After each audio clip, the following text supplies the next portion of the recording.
Welcome to Joe's tutorial part 5, video editing specifically tailored to the Live from Studio B project at Holyoke Community College. We left off with color balancing. I'll open up our Premiere project. And now I'm going to talk about, first of all, calibrating the color to your other shots and other kinds of adjustments that might need to happen. One quick note on the last video, there was a little misreading of the footage, and I've fixed that. So now camera 2 is actually camera 2. Okay. Okay. I'm going to go back into my editing or effects, workspace. So I've got this stuff available again. And what I'd like to point out now, we've done our color balancing, let's say, for camera 1. And if we're happy with it, we then can start to apply that color balance to the other attributes. I'm going to redo that to our other clips.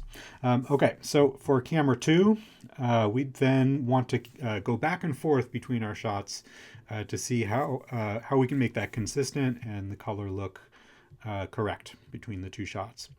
So if I show my camera 2, in a moment I'll talk about the size of the shot, and we're going to do the same thing for color 2 as we just did. So you can select your white balance, find an area that you'd like to read as white, okay, and then make your more fine-tuned adjustments from there. That particular auto white balance looks a little green to me, so I would probably want to make some adjustments to warm that up a little bit. But the main point here is to make sure it's looking the way you want it to in relation to camera 1. Okay, so the whites reading the same, those colors reading the same way when you cut between shots. And again, this is in the case of wanting to color balance for transparency, really just serving the lighting in the room, serving the performance, then you do want your shots to be as consistent as possible. Even if you have chosen to make those colors a little warmer, a little cooler, just make sure they're consistent for when you're cutting between shots. That said, that can be a style thing. If you choose, you could say camera 2 is going to be in black and white, so every time it cuts to that, it's a little bit different. Again, that's about style, and those choices can be made as well. It's subjective.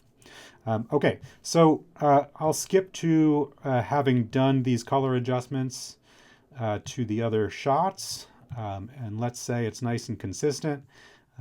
If I look at camera 3, we can do a quick one there too,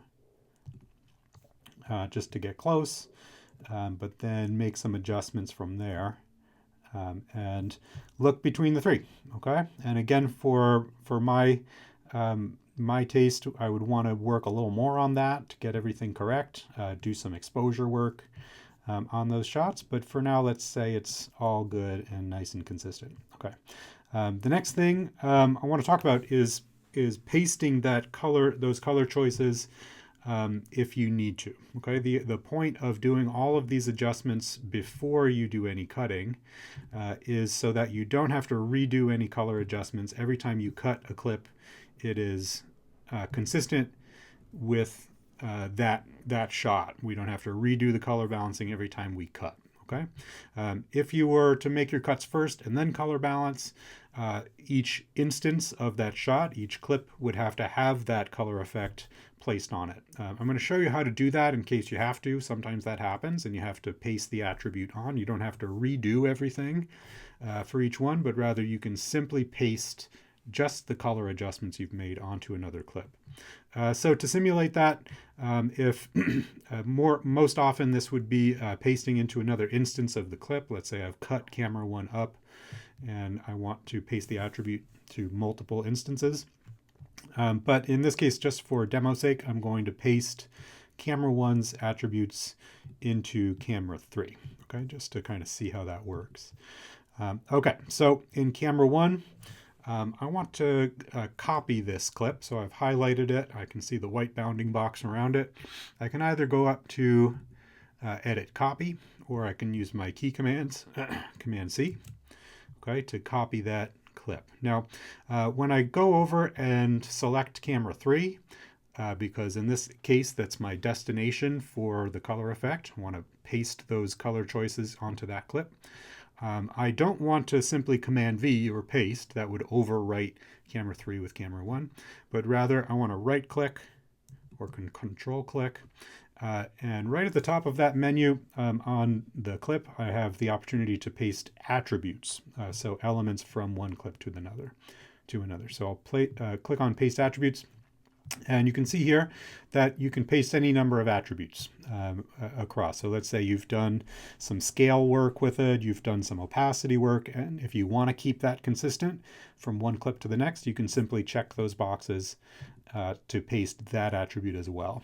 In my case, not that we've done anything else for the moment, but I only want to check the lumetri color effect here because that's the only attribute I want pasted. Okay, so I can say OK.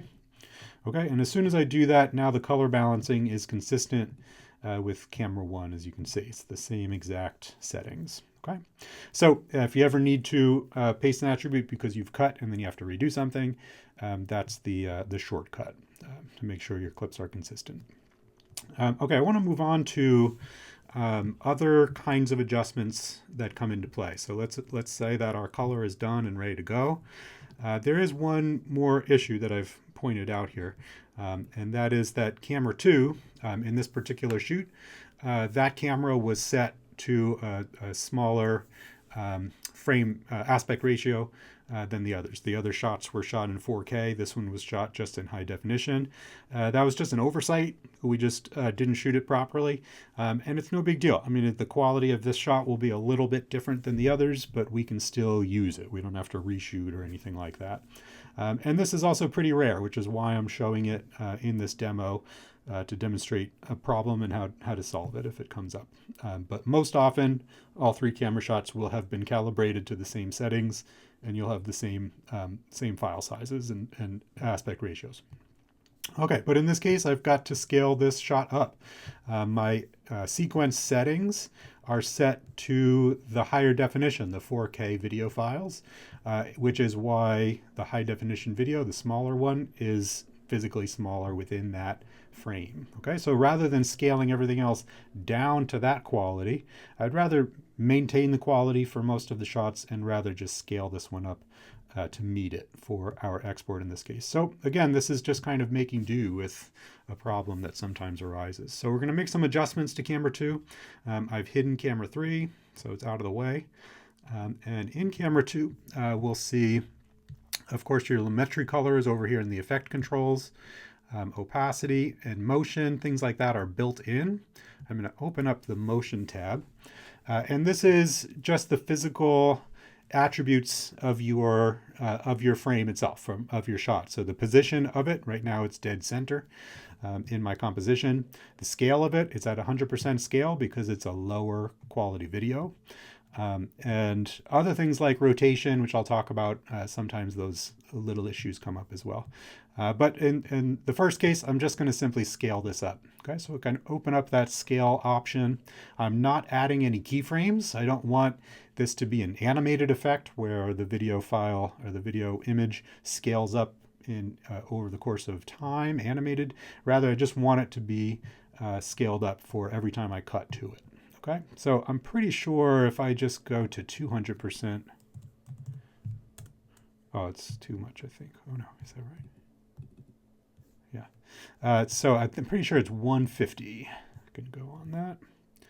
Click on my camera 2 again, make sure I'm on the right one. And I can just type in 150 if I know it. You can, oh, that's not correct actually. Let me scale this way. Oh, it is 200.